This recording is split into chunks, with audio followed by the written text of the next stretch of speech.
వ్యవస్థాపన జరిగిన సందర్భాన్ని పురస్కరించుకొని ఆశ్రమం ట్రస్టీ సభ్యులైన రాధాకృష్ణమూర్తి గారిని సన్మానించుకోవడం, ఈ ఆశ్రమ వ్యవస్థాప సందర్భాన్ని పురస్కరించుకుని సుందర శాస్త్రి గారు, పెద్దలు శ్రీ సుబ్రహ్మణ్యం గారు, దక్షిణామూర్తి గారు అందరినీ మనం ఆహ్వానించుకుని ఉన్నాం. వారందరూ వచ్చిన సందర్భంగా వారిని స్వాగతం పలుకుదామని కరదళధ్వానాలతో ఆనందించుకుంటూ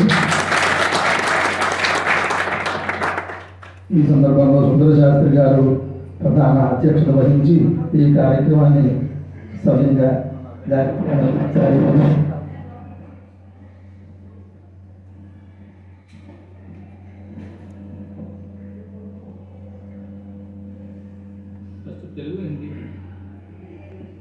తెలుగు ఆంధ్ర రాష్ట్రం కాబట్టి first Telugu, next Hindi.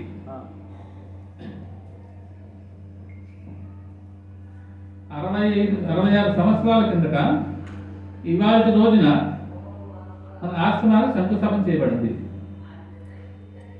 12 November 1959న మనం మచిలీపట్నం నుంచి వచ్చిన మా పూర్వాశ్రమంలో తాతగారు శ్రీ రామభద్రేంద్ర సరస్వతి స్వామి వారు కాశీకి వచ్చి మన తెలుగు వారి గురించి, తెలుగు యాత్రికుల గురించి వారి సౌకర్యార్థము వారు తెలుగు వారు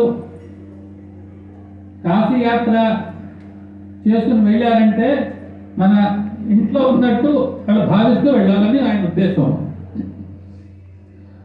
ఆ ఉద్దేశం ప్రకారము 1959లో ఉత్తరప్రదేశ్ వీరి గురువు గారు ఈ ఆశ్రమాన్ని శంకుస్థాపన చేయడం జరిగింది.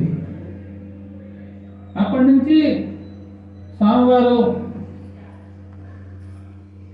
1983 వరకు వారి యొక్క ఆధ్వర్యంలో ఆశ్రమం చాలా కష్టం పడుతూ, ఆయన చాలా కష్టాలు, ఎందుకంటే అప్పుడు ఆయన ఒక్కరే, ఇప్పుడు స్టాఫ్ ఎంతమంది ఉన్నారు, మనుషులు ఉన్నారు, అందరూ సపోర్ట్, అప్పుడు సపోర్ట్ లేదు. వారు ఒక్కరే అక్కడ డొనేషన్స్ కలెక్ట్ చేయటం, కాశీకి రావటం, ఇక్కడ కన్స్ట్రక్షన్ వర్క్ చూసుకోవటం. ఈ లోపల ఇక్కడ ఏమైనా గుమాస్తాలు ఉంటే వారు తెచ్చిన సిమెంట్ బస్తాలు అమ్ముకుని వెళ్ళిపోవటం, అట్లా జరుగుతూ వచ్చాయి. అప్పుడు వారికి ఎక్కువ సపోర్ట్ లేదు.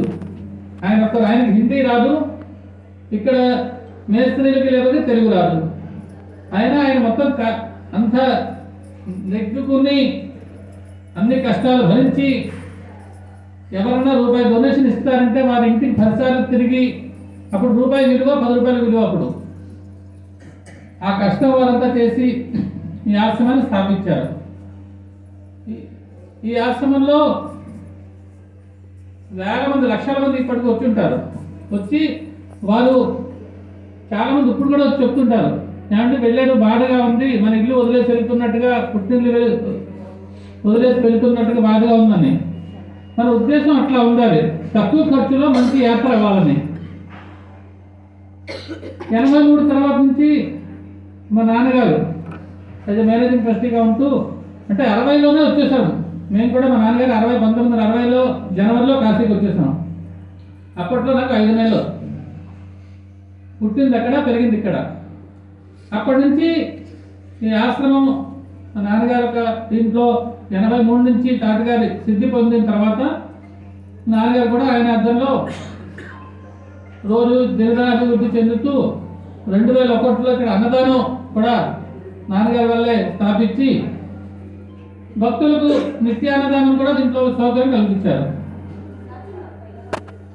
ఇప్పుడు కూడా కార్యక్రమం ప్రస్తుతం 2008 నుంచి నేను మేనేజింగ్ ట్రస్టీగా ఉన్నాను.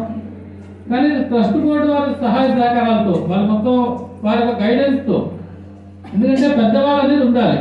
పెద్దవాళ్ళు లేకపోతే మన ఇష్టం వచ్చినట్టు చేసేస్తాం. పెద్దవాళ్ళ ఆధ్వర్యంలో ట్రస్ట్ బోర్డు వారి యొక్క నిర్ణయాల ప్రకారం ఇంకా మంచి అభివృద్ధి ఇంకా నడుస్తుంది. ఇప్పుడు చాలా బిల్డింగ్లు పాతవి కొన్నాం, కొత్తవి కడుతున్నాం.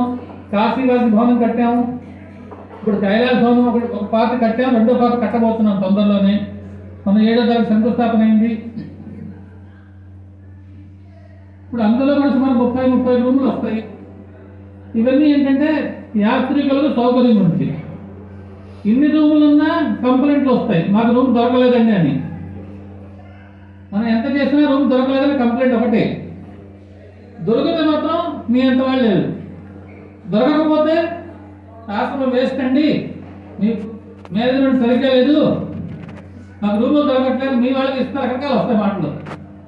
కానీ తప్పు కాదు. వాళ్ళ ఉద్దేశంలో పాపం వాళ్ళ దూరం నుంచి వస్తారు ఆశ్రమం నమ్ముకుని, ఆశ్రమం పేరు విని నమ్ముకుని కాశీకి వస్తారు. అలాంటిది ఇక రూమ్ దొరకకపోతే స్టేషన్లో దిగిన తర్వాత ఎన్ని కష్టాలు పడుతూ ఆశ్రమంకి వస్తారు. ఇక రూమ్ దొరకకపోతే అప్సెట్ అవుతారు. అందుకనే ఆ కష్టాలన్నీ వాళ్ళు ఓర్చుకుని వచ్చి ఇక రూమ్ దొరికిందని చాలా హ్యాపీగా ఆనందంగా డొనేషన్స్ కట్టి ఆనందంగా వెళ్తారు. మన స్వామీజీ ఉద్దేశం అదే, ఎవరు వచ్చినా ఆనందంగా వెళ్ళాలి, కనీసం రూమ్ దొరికిన వాళ్ళనే హాయిగా వెళ్ళాలని. అదే దీంతో నడుస్తుంది. ఈరోజు 66వ సంవత్సరము వారు స్థాపించి నిరంతరము ఆశ్రమం అభివృద్ధి చెందుతోంది. వీటన్నిటికీ కారణాలు ఇద్దరు. ఒకటి దాతలు లేనిదే ఆశ్రమం రాదు, నడవదు. రెండోది ఆశ్రమం స్టాఫ్. ఇప్పుడు అందరూ వచ్చి అంటారు, శాస్త్రి గారు మీరు చాలా మంచిగా చేస్తున్నారు మేనేజ్మెంట్ అని. కానీ మేనేజ్మెంట్ శాస్త్రి గారు ఒక్కరు చేయరు. నా వెనక ప్రతి వాళ్ళు ఉంటారు. కొంతమంది కనిపిస్తారు, కొంతమంది గేట్ దగ్గర కనిపిస్తారు, వాచ్మెన్ సల్యూట్ కొడితే వాడు మంచివాడు, ఒక కుర్రాడు సామాన్ తీసుకొస్తే మంచివాడు. కానీ బ్యాక్గ్రౌండ్ ఎంతమంది ఉంటారు అక్కడ పనికి. పొగలు ఉండేవాళ్ళు రాత్రి గాడి కనిపించారు, వెనక వంట వాళ్ళు కనిపించారు, ఇట్లా కొంతమంది కనిపించరు, బ్యాక్గ్రౌండ్లో ఉంటారు కానీ వర్క్ చేస్తారు. అందులో ఒక్కళ్ళు ఎవరైనా సరే వాళ్ళ బాధ్యత సరిగ్గా నిర్వహించకపోతే మేనేజ్మెంట్కి వస్తుంది, మేనేజ్మెంట్ సరిగ్గా లేదండి. అట్లాంటిది అందరూ బాధ్యత తీసుకుని పొగలు రాత్రి లేకుండా ఇంత కష్టపడుతున్నారు. అందుకని ఆశ్రమం మంచి పేరులో మన దేశం కాదు ప్రపంచంలో ఎక్కడైనా కాశీ అంటే ఆంధ్రాశ్రమం ఒక గుర్తింపు. ఇవాళ రోజున మన ట్రస్ట్ బోర్డు మెంబర్గా ఉన్న శ్రీ ఉప్పులూరి రాధాకృష్ణమూర్తి గారు పంచాయతీరాజ్లో చీఫ్ ఇంజనీర్ చేసి రిటైర్ అయ్యారు. అప్పట్లో ఎన్టీ రామారావు సమయంలో చీఫ్ ఇంజనీర్ చేసి రిటైర్ అయ్యారు. కానీ ఇప్పుడు ఆయనకి 96 ఏళ్ళు. మొన్నే పుట్టినరోజు చేస్తున్నారు హైదరాబాద్లో. వాళ్ళ అబ్బాయి చేశారు, అబ్బాయిలంతా పిల్లలంతా కలిసి. వారు ఈ సమయంలో మన దగ్గర ఉండటం మన అదృష్టం. ఎందుకంటే ఎప్పుడు మనం పెద్దవాళ్ళని ఎంత గౌరవిస్తే ఎంత సన్మానిస్తే మనకి ఆ గౌరవం పెరుగుతుందని మా నాన్నగారు చెప్పేవారు. ఎప్పుడు పెద్దవాళ్ళని అవతల వాళ్ళని గౌరవించండి, నీ గౌరవం ఆటోమేటిక్ పెరిగిపోతుంది. మనం ఏదో నేనే అనకుండా అవతల వాళ్ళని గౌరవిస్తే మన గౌరవం పెరుగుతుంది. అవతల వాళ్ళని మనం తిట్టుకుంటే వాళ్ళు మనం తిట్టుకుంటారు. అట్లా పెద్దవారు ఇంత దూరం మనం వచ్చారు మనకి. అందులో ఇవాళ సమయంలో వారు ఉండటం, అంత పెద్దవారు 96 ఏళ్ళు. ఇంకా వారు ఎందుకు వచ్చారంటే వారి సొంత పని గురించి రాలేదు కాశీకి. ఇప్పుడు ఆశ్రమం కొత్త బిల్డింగ్ కడతా అంటే దానికోసం ప్లాన్లు చూడటానికి, కాంట్రాక్టర్తో మాట్లాడటానికి ఆశ్రమం గురించి వచ్చారు. ఇప్పుడు కూడా నువ్వు ఇంత వయసులో కూడా నేను రెడీ సేవకి, ఆశ్రమానికి నేను వెనకాడను, మీరు ఎప్పుడు పిలిస్తే అప్పుడు వస్తాను అని. అలాంటి వారు రావటం ఇది మన అదృష్టంగా భావిస్తున్నాను.